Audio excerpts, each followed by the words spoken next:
Hello, Ram Ram मंडळी. तर आपण पोहोचलेलो आहे संगमनेर येथे चमनापूर आणि चाच्याचं जो दुकान आहे त्याच्या समोरच चाच्याचं जो घर आहे तेथे आपण पोहोचलेलो आहे. आणि चाच्याचं जो आहे असं म्हणणं आहे की तुम्ही पोरांना ट्रेनिंग देऊ शकता का, जे नवीन 100% ट्रेनिंग देणार.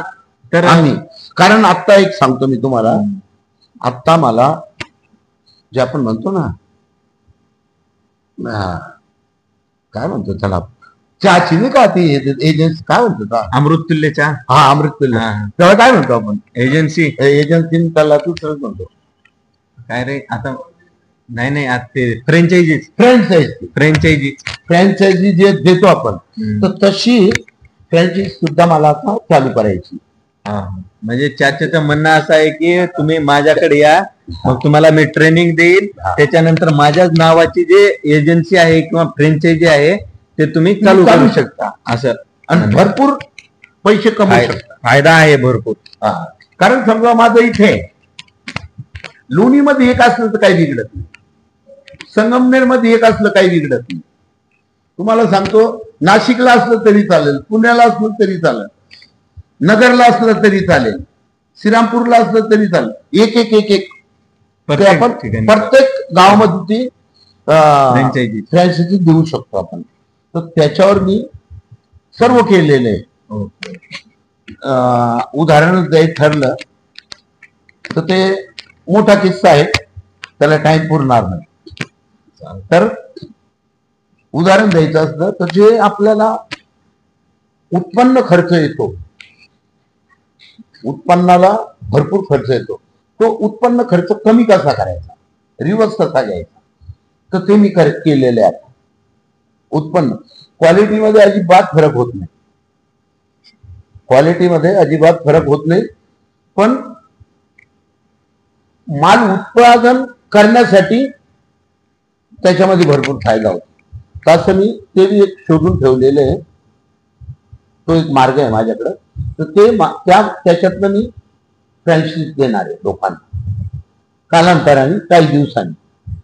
तर नमस्कार मंडळी. तर तुम्हाला असं सांगण्यात येते की जर तुम्हाला चाच्याकडे जर फ्रँचायझी चाच्याची जशी अमृततुल्य, त्याच्यानंतर नांद ब्रह्मा इडली पुण्याची जशी फ्रँचायझी चालू आहे, तशी चाच्याने काही 1-2 महिन्याच्या नंतर फ्रँचायझी चालू करणार आहे. जर तुम्हाला फ्रँचायझी जर पाहिजे असेल तर चाच्याला डायरेक्ट कॉन्टॅक्ट करू शकता. डिस्क्रिप्शन मध्ये मी चाच्याचा नंबर टाकीन, चाच्याचे तुम्ही फोन लावा, चाच्याला चर्चा करा की आम्हाला पण तुमच्याकडे येऊन ट्रेनिंग घेऊन तुमच्याच वडापावची टेस्ट आम्हाला संगमनेर मध्ये द्यायची किंवा नाशिकला द्यायची किंवा नंतर मग पुण्याला. चाच्या तुम्ही आज पाहू शकता, तर सोशल मीडियावर पाहू शकता की 4-4, 5-5 मिलियन मध्ये एक व्हिडिओ चाच्याचे चाललेले आहेत.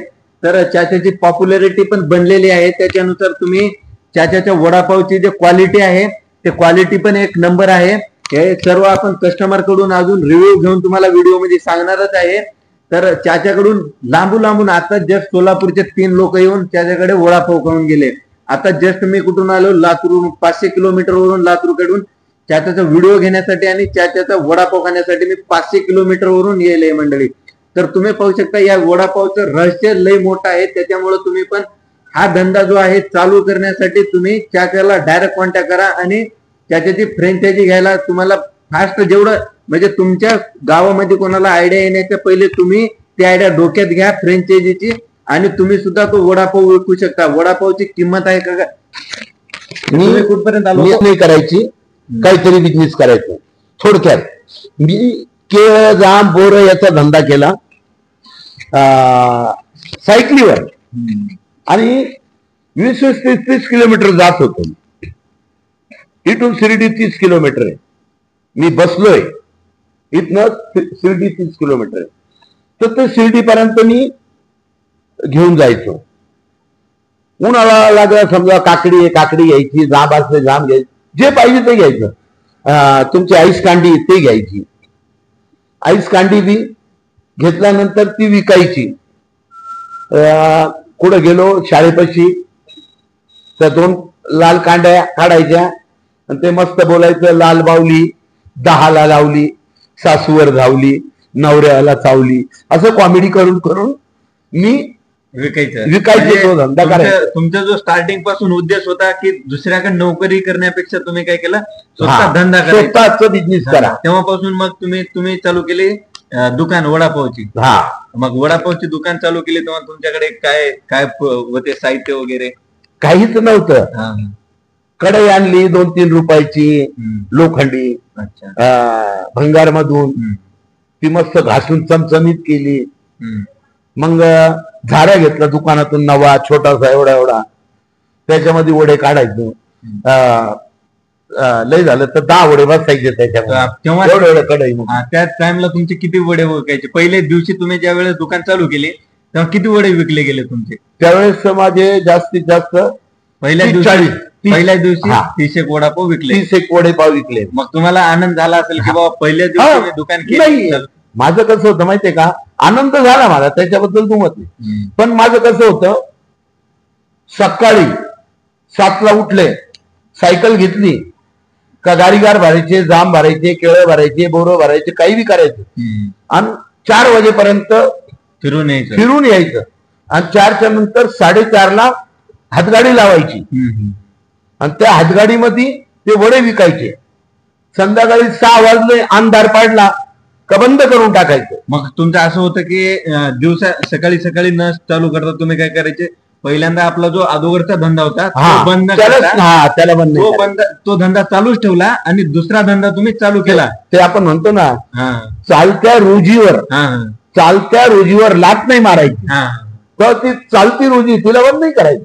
तर मित्रांनो, तुम्हाला असं सांगण्यात येत आहे की तुमचं जो काम चालू आहे तो काम चालू ठेवा, तोपर्यंत चालू ठेवा जोपर्यंत दुसरं काम चालू केलेलं लाईनवर येत नाही तोपर्यंत. म्हणजे आपण काय करतो, साधारणतः आपलं एखादी काम चालू आहे तर तो काम बंद करून दुसरं काम जो चालू केलंय धंदा वगैरे, तो धंदा चालवायला बघतो, आणि मागलच्या धंद्यातून जो इन्कम येत होते ते बंद पडते, आणि पुढचा धंदा जो चालू केलेला आहे त्या धंद्यामध्ये तो स्पीड धरायला वेळ लागते. तोपर्यंत आपण जर संयम धरलो नाही, तोही धंदा गेला, हाही धंदा गेला.